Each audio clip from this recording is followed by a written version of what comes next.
आप सबको मेरी ओर से जय मसीह की। मैं एक ऐसा व्यक्ति हूँ जो कुछ अर्सा पहले प्रभु यीशु मसीह पर विश्वास किया। मुझे कोई व्यक्ति प्रभु पर विश्वास में लेकर के नहीं आया। एक समय हमारे जीवन में आया है, हम लोग अपने दिनचर्या में थे, अपना काम करते थे, बच्चे पढ़ रहे थे, सब कुछ हो रहा था, धर्म मजहब के काम करते थे। कभी भी कोई ऐसी बातें जीवन में नहीं आई जो हमें कोई दुख की बातें कारण बने। हर समय हर साल हम किस प्रकार से प्रॉपर्टीज को अर्जित करते, अपने बच्चों के एजुकेशन को बढ़ते हुए देखकर बड़े खुश होते और धर्म के काम करते। परंतु एक समय आया कि मेरी 3 बेटी हैं, 2 बेटे बड़े होकर के जब अच्छी एजुकेशन में अपना कार्य कर रहे थे, हम सब लोग खुशी से जी रहे थे, तो एक समय आया कि मेरा पूरा परिवार उस दुख की घड़ी में आया और उस दशा में हमने 3 साल से अधिक समय अपने बच्चों को बचाने के लिए जहां जहां भी हम जानते थे, जो हम जानते थे, जो हमने सीखा था, उस पर चलते गए। सब धर्म के कर्म कांड सब कुछ किया, परंतु सब कुछ व्यर्थ किया। अंत में जब बहुत कुछ समय, बहुत धन दौलत, बहुत जमीन जायदाद चली गई, दिन रात तड़पते हैं, सारी रात तड़पते हैं, दुनिया को पूछते हैं कोई सहारा है हमारा, कोई है दुनिया में जो हमें बचा सकता है इस दुख से। कोई मेडिकल ट्रीटमेंट, कोई तंत्र मंत्र, कोई पाठ पूजा, कुछ भी जो वर्ल्ड लेवल का था वो किया गया, सब कुछ व्यर्थ चला गया। परंतु पूरा परिवार नाश होने की दशा में है। पर उस समय में हम नहीं जानते, हम सबका आदर करते, आज भी करते हैं। हम किसी भी धर्म विश्वास के प्रति या किसी के प्रति विरोध नहीं रखते, परंतु हमें एक जीवित गवाही का प्रकाशन हमारे जीवन में हुआ। हमें एक खून से लथपथ क्रूस नजर आने लगा।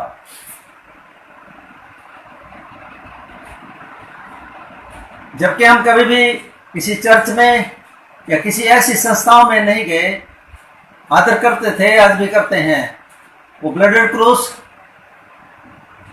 में से लोग गिरता है और प्रेरणा मिलती है कि हम किसी भवन में जाएं और किसी चर्च में जाएं, तो उस प्रेरणा के अनुसार अपने 5 बच्चों को जो मरी दशा में है,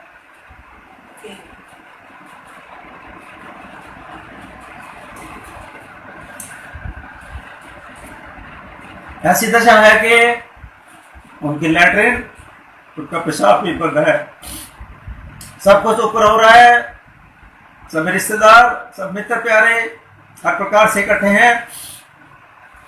उस समय सब कुछ ये देखा जा रहा था कि इस परिवार का अंत हो रहा है।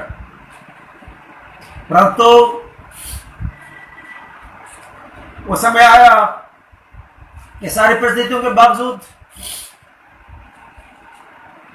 डॉक्टरों की उस ट्रीटमेंट के बावजूद, यमुनानगर में एक अच्छे डॉक्टर के पास खड़े हैं। वो कहते हैं, सरदार जी, आपके बच्चों को दुनिया में कोई नहीं बचा सकता, उनका ब्लड 4-5 ग्राम भी रह गया है, उन्होंने 2 बच्चों को देखा है, अब तो कुछ नहीं हो सकता।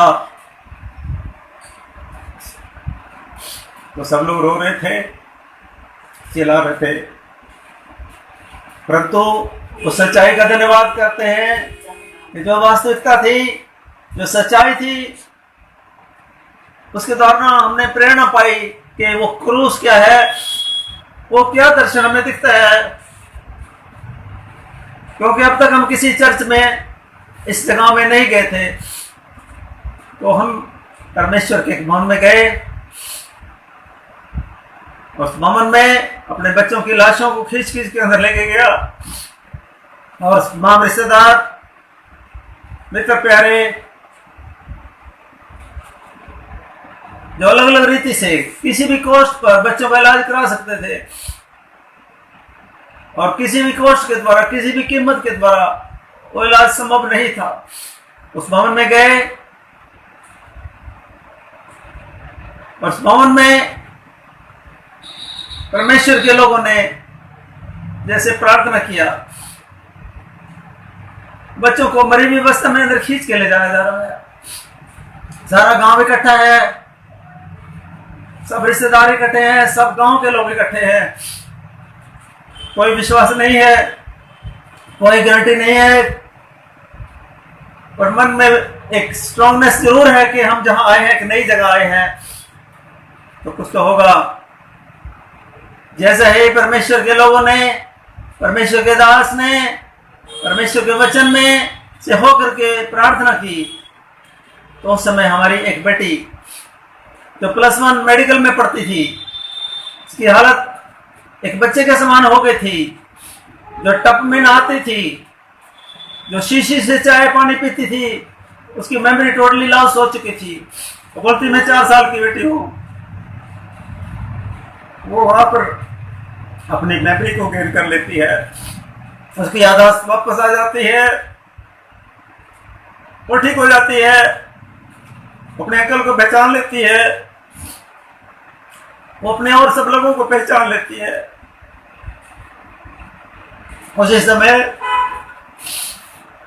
एक बहुत बड़ा कार्य परमेश्वर ने किया, और परमेश्वर ने हम सबको उस चर्च में इसके बाद में वो जीवन दिया है, जो जीवन उसके वचन के द्वारा है, जो 1 कुरिन्थियंस 9:15 में लिखा है, परमेश्वर का उसके उस दान के लिए जो वर्णन से बाहर है, धन्यवाद करें।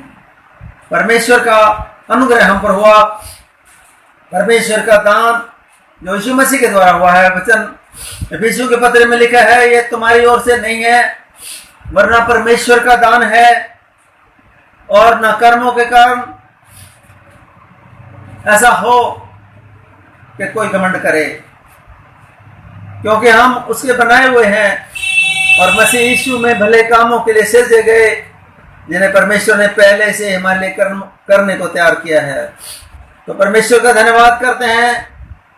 एक वचन में इस प्रकार से लिखा है,